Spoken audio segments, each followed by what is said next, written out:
Traveler, Paimon. I suppose your story is ready. Yep. How about you? Do you need some more time? No need. I am also ready to tell my story. Paimon calls dibs. Paimon first! Please, go ahead. Okay, here goes. Once upon a time, there was an evil researcher who went into the mountains and did a crazy experiment on whopper flowers to transform their appearance. After a lot of pain and suffering, the whopper flowers finally took on a human form. Then they stood by the side of the mountain to wait for unsuspecting bypassers. To whoever spoke to them, they would ask them questions such as, "Who am I? Who are you?" If the bypasser got the wrong answer, the last sound they'd make would be a yelp before the whopper flower ate them alive in one bite. Ooh, truly frightening. What the? You two aren't scared at all! Don't go nitpicking, okay? If you didn't like the story, go write your own!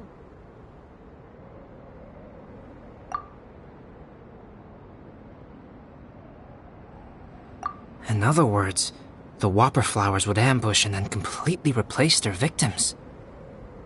And then what? Go back to where the person lives? Enter their home? Eat their whole family? Paimon made up this story, but now Paimon's the one who's scared by it. It's a good story. Oh, may I write it down? I may bring it up in future conversations. What for? Just to scare people with? Yes. You've got a real mean streak, Albedo. Mine is a little longer than yours. It starts with an alchemist. A great alchemist once created Subject 1. Subject 1 was her proudest achievement, and successfully blended into human society. No one ever would have thought that this friend of theirs was in fact a synthetic human. However, unbeknownst to Subject 1, the alchemist had tried the same experiment many times before he had come into being. Some of the rejects from failed experiments had been discarded, but had not died. Subject 2 was one such failed experiment. He was swallowed by a great dragon that came to rest upon a snow-swept mountain. Many years later, he was resurrected by the dragon's mysterious power. He saw all kinds of people on the mountain, including Subject 1, who had somehow miraculously blended in among them. Never in Subject 2's wildest imagination had he thought it possible for experimental life forms such as they to deceive everyone so successfully. He saw the way humans accepted Subject 1 as a friend, witnessed their affection as they addressed him by name. This was what Subject 2 wanted. Now, all that Subject 2 desired was to replace Subject 1 and take the joy of his existence for himself. This is giving Paimon the chills. So scary. Subject 2 began to unfold his plan. He stole Subject 1's books and notes and studied all that Subject 1 had learned from the alchemist. Subject 2 was highly intelligent, and he learned quickly. He changed his face into an exact replica of Subject 1's face. Then, he found a plant with mimicry capabilities and transformed it using dragon blood and alchemy. And so, not only did Subject 2 transform his own appearance to perfectly match that of Subject 1, he also created a third entity, Subject 3. What? There's 3 of them now? But Subject 2 wanted to become a perfected human. So, he erased a mark on both his and Subject 3's necks, for these marks were symbols of imperfection. In my view, it was probably a subconscious act, an instinct. He so desperately craved to become a perfect human being that he forgot something. Human beings are defined by their flaws. Subject 2's plan was meticulously crafted. Subject 3 would draw Subject 1's attention. After Subject 1 disposed of Subject 3, he would assume the threat had now disappeared and would let his guard down. The next moment that Subject 1 was alone, Subject 2 would make his move. He would eliminate Subject 1 and become the only one remaining. He would secretly replace the Subject 1 of everyone's memories and inherit his identity, residence, clothing, sword, name, and friends. People would have no idea that the individual they knew had become somebody else from one day to the next. This is way too scary. Paimon's never gonna be able to trust anyone again.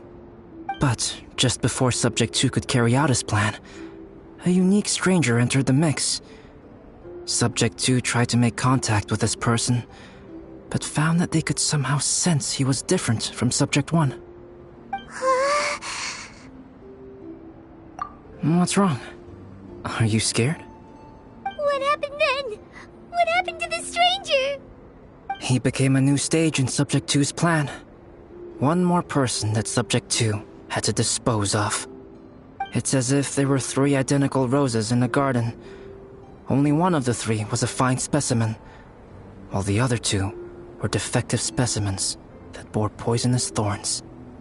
In all the world, only the gardener who tended to them could tell which was the good specimen. People do not like poisonous plants. Only a perfect rose can fetch a high price. If the inferior specimens wanted to conceal the fact of their worthlessness, they would have to take the gardener out of the picture, using their poisonous thorns. This is exactly what Subject 2 was thinking. So, he hid in the shadows and waited patiently. Maybe soon, he would get his chance to become truly human.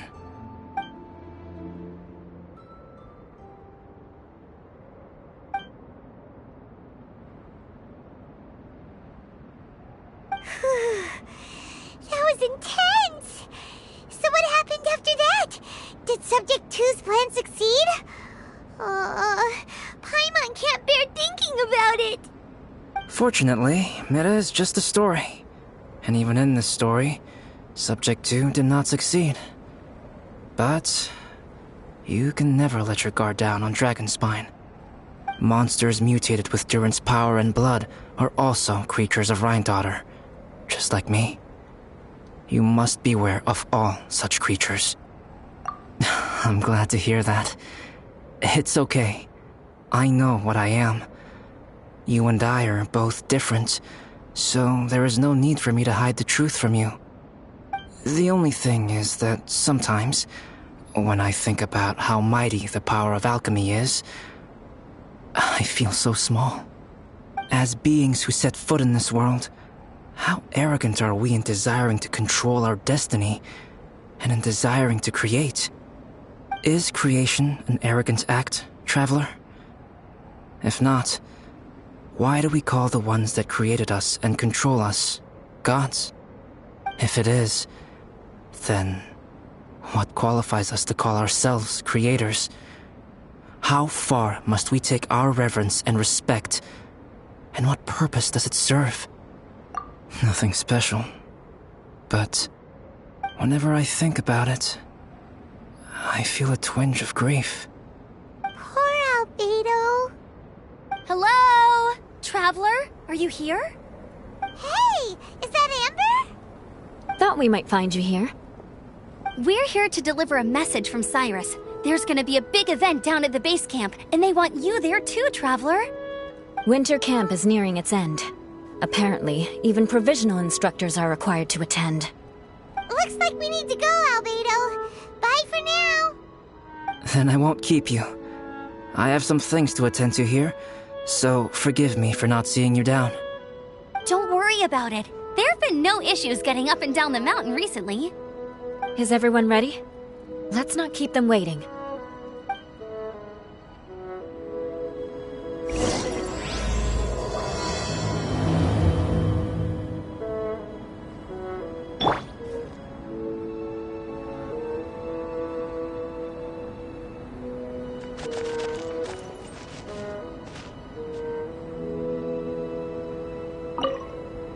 Go ahead. You're one of their instructors, no?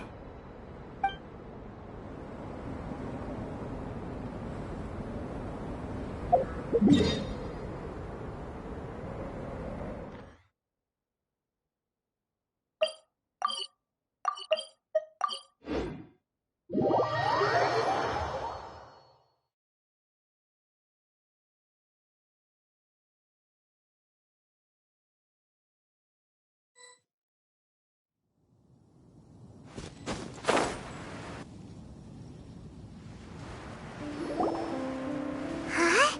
Who is this guy? Allow me to introduce Yozerf. He's Joel's father. Dad, this is that traveler I was telling you about. The traveler's helped me out loads in the past, and this time we even built a snowman together. Joel has told me everything about you. I can't thank you enough. Wow, this is amazing! Wait a second. Why is Cyrus discreetly wiping tears away? And what is Pallid doing here? Pallid is the hero of the hour this time.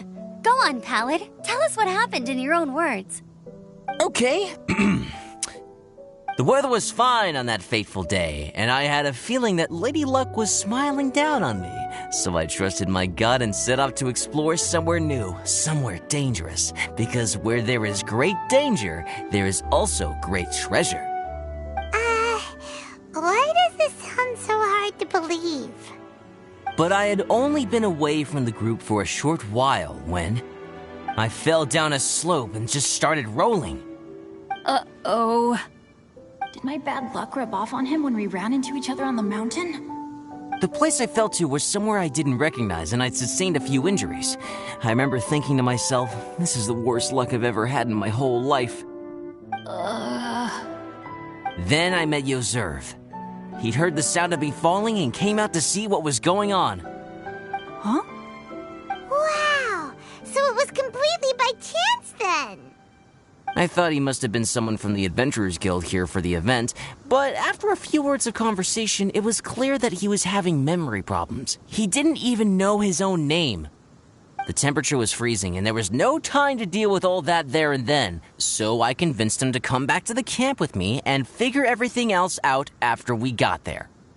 We got back to the camp, ran into Joel, and the moment he saw him, he froze for a second with this completely stunned expression on his face, and then he started crying out, "Dad! Dad!" That's when Yozerf suddenly started to remember. My memory has still not fully recovered, but Joel and his mother, they are the only ones that I will not, no, that I cannot forget. Daddy. Daddy's right here, Joel. Daddy's right here. Yozerf, don't you remember anything else at all? The poor princess, feeding the foxes? I'm sorry. I have no recollection. Maybe it's because of the head trauma. I'm not sure. I woke up and found myself covered in blood. My things were gone, and there was nothing to indicate who I was or how I got there. I crawled into a cave and settled in for a slow recovery. After my legs and feet were a little better, my hunting skills were what kept me alive. Dad, I was so worried about you. I'm all right now, Joel. Oh, don't cry. Daddy's not going anywhere. I'm here to stay. Oh, this is good. This is good. You know what, though? I definitely think my luck got worse after running into Benin on that mountain. I knew it. I just... No. I just meant if it weren't for you, there's no way I ever would have run into Yozerf on a mountain this huge. Besides, we got back safely, didn't we? So don't blame yourself. Maybe sometimes miracles can only happen when you get just unlucky enough. Pallid. When did you become such a smooth talker, huh? Huh? Am I? I was just telling the truth. Oh, yeah. I want to say thank you to the Traveler, Uncle Cyrus, Auntie Eula, and Auntie Amber. Thanks, everyone. You all helped look after me, and I will always remember it. But I guess I can't take the snowman with me, or it'll melt once it leaves Dragonspine. It's such a shame. Oh, I can help with that. One moment. Huh? Eula? Here, take this. It's powdered rime. Just add it to your snowman, and it will never melt. Wow! Really? Oh, this is awesome! You're the best, Auntie Eula!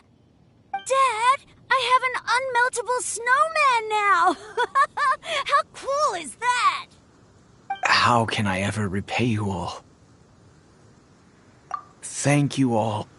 Thank you from the bottom of my heart. Dad, I want to go move the snowman. Can we do it now, please? Okay. I'll be leaving with Joel now. I'm sure I'll see you all another day. Very well, very well. It's time for Pallid and I to have another discussion concerning his breaches of adventurer discipline. Huh? But Cyrus, I think I kind of made up for my mistakes this time, you know? See you guys! Oh, I made this for you and Amber. Think of it as a winter souvenir. Aw, are you sure? This must be really important to you. Come on now, just take it. No need to make such a fuss. Wow! Now our snowman won't melt either! Great! You're welcome. Just keep it. That's all I ask. Amber and I have some business to attend to now. See you later. See you! Everyone's gone. Seems like they've all got their own stuff to do now. Oh! You know what? We've been on Dragonspine all this time, and somehow Paimon still forgot to ask Albedo about how to make a fruit juicifier machine that could keep the juice fresh. Maybe we should try Timaeus again. He does seem pretty eager to please after all.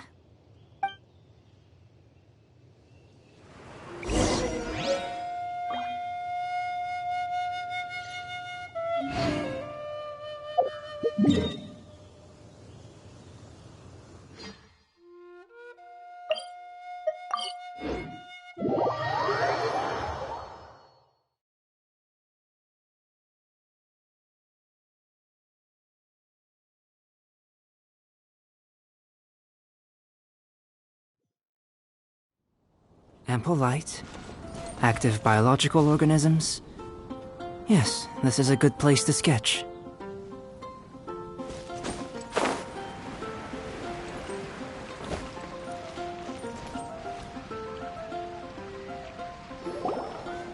Timaeus!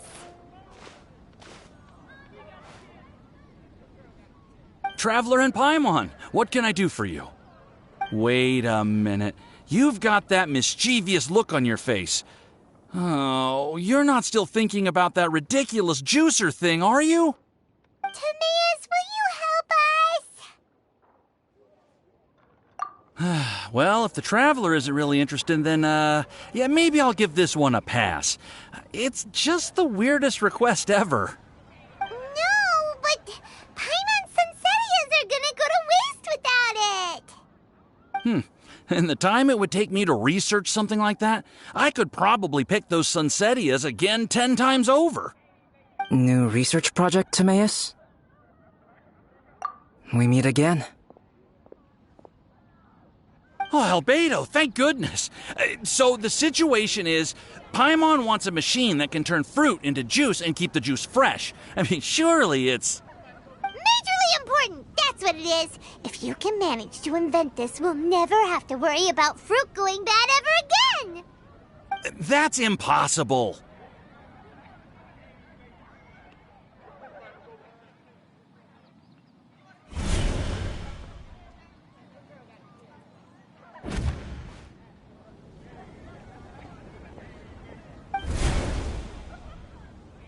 Turning fruit into juice is not hard, but keeping it fresh is more difficult. But if you simply want to keep the fruit from rotting, there are many ways to achieve this. Right, Traveler?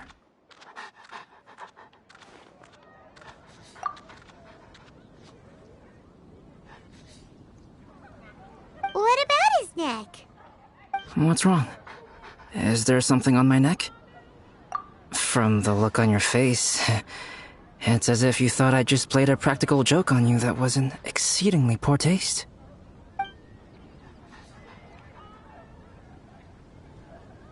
Albedo, you were saying, how do you stop fruit from going bad? Well, one way would be to bury your fruit on Dragonspine, where the snow never melts all year round. But then Paimon won't be able to eat them! You could always live on Dragonspine. No, too cold for Paimon. Or you can give the fruit to me, and I would take it to Dragonspine for you. But since you don't like the cold, you'd have to send someone else to pick them up when you want them. This is where you come in, Traveler. Suddenly sounds a lot more feasible with other people doing all the work. Okay then, shall we go with that idea? Fruit buried on Dragonspine will stay fresh for much longer. However, it is also possible that the fruit will sprout and grow into fruit trees. Who knows? Maybe the next time you visit, it will have grown into an orchard. You can water the trees, add fertilizer, and when they finally bear fruit, you will have some fresh sunsettias. No way! Then Paimon will have to be a gardener. That's not the goal here. Oh? Well, I don't think being a gardener is so bad.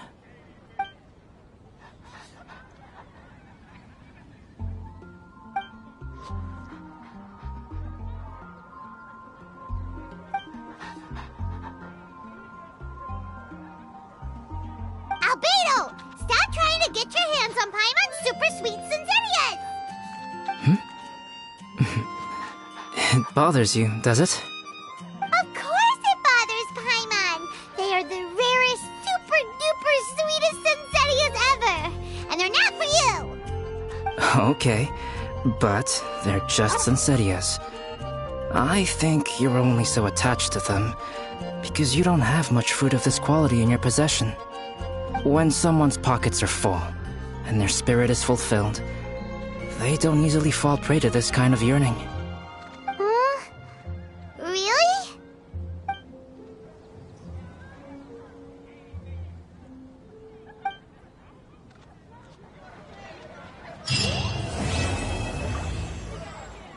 The neighboring nation of Liyue has the most prosperous commercial port in all of Tibet.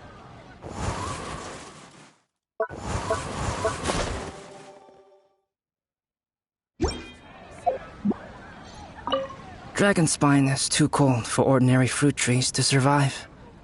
But if, one day, Dragonspine did become home to gardens and orchards, there would be more reasons for people to visit. Perhaps a little life is the key to attracting people. Life may exist in all kinds of unfathomable forms, and in all manner of unthinkable environments. Mysterious, yet tenacious. Perhaps this is what makes life so special.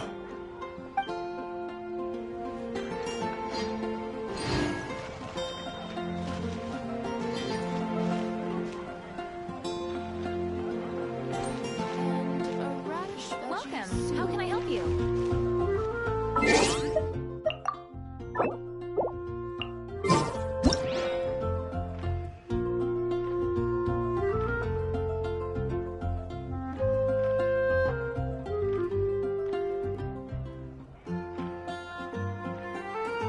What a view.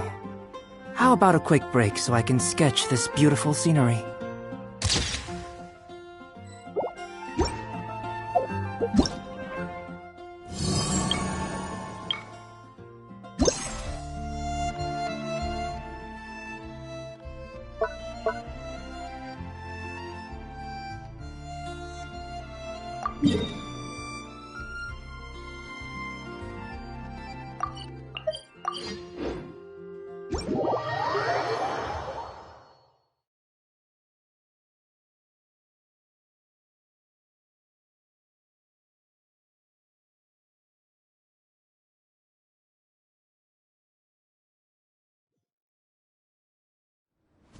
Master.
Are you going to hold a festival?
Open way!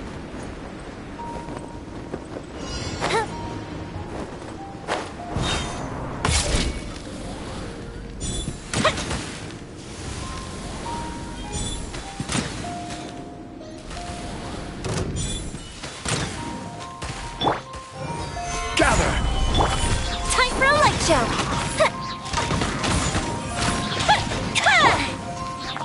Live! Crush!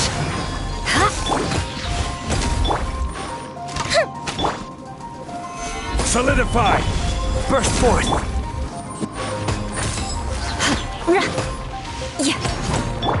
Fire hazard!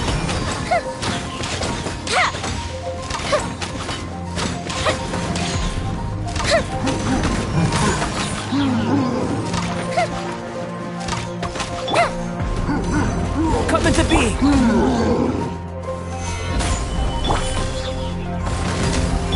Beg for mercy.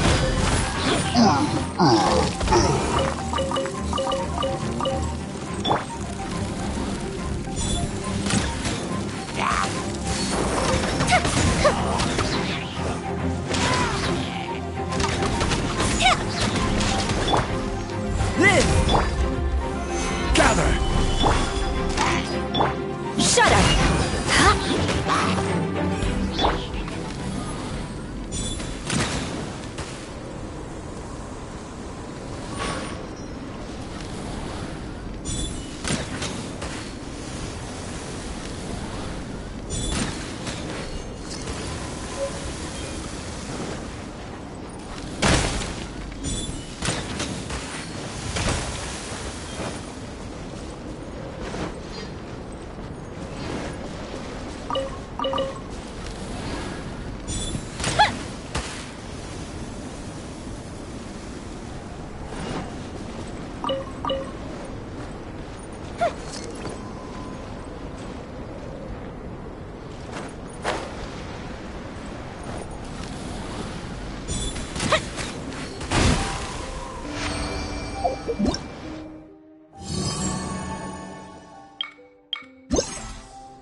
Gonna be epic.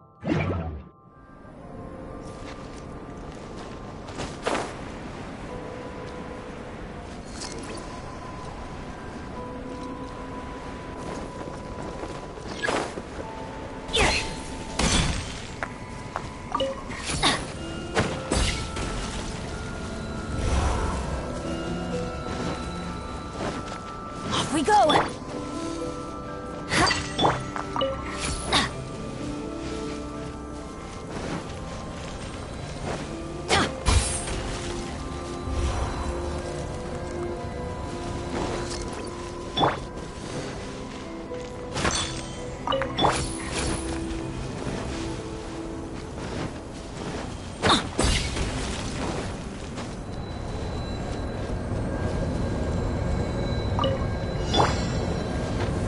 Stabilize! Burst forth! Let's light it up! Coming to be! Teamwork is dreamwork! Witness my great undertaking! This is order!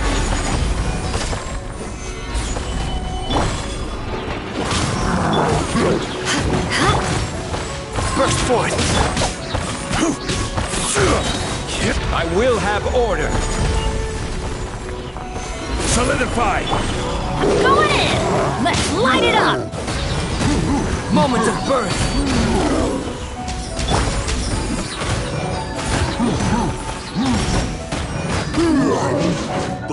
Eye for an eye.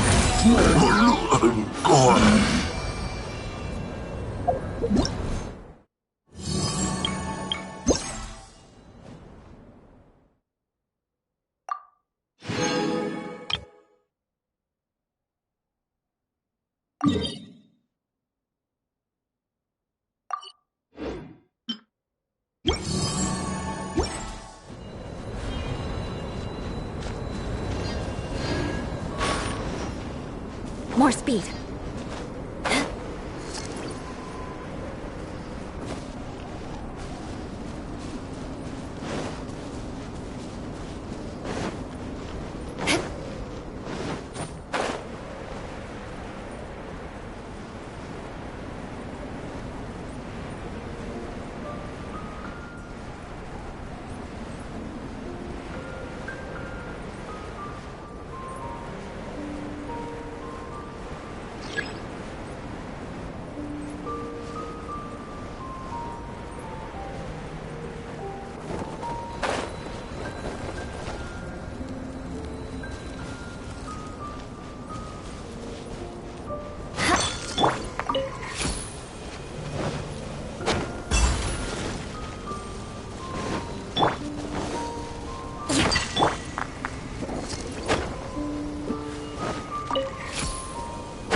Off we go!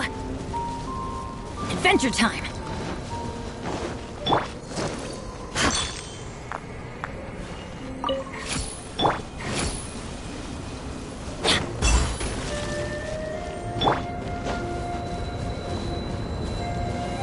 Stabilize! This! Let's light it up! Teamwork is dreamwork! Order guide you. Witness my great undertaking!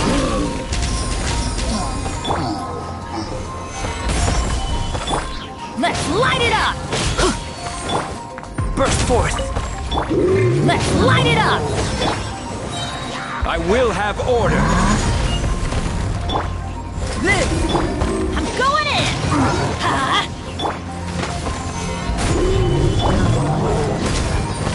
Beg for mercy.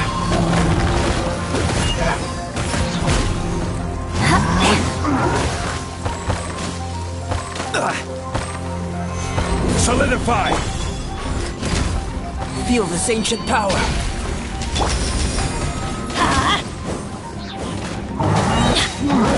Everybody stand back! This is order. Stabilize! Burst forth! Crush! Freeze to the core! Beg for mercy. Shudder!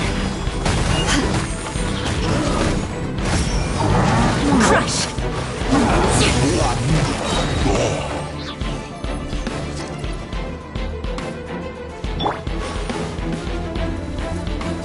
Stabilize! This! Let's light it up!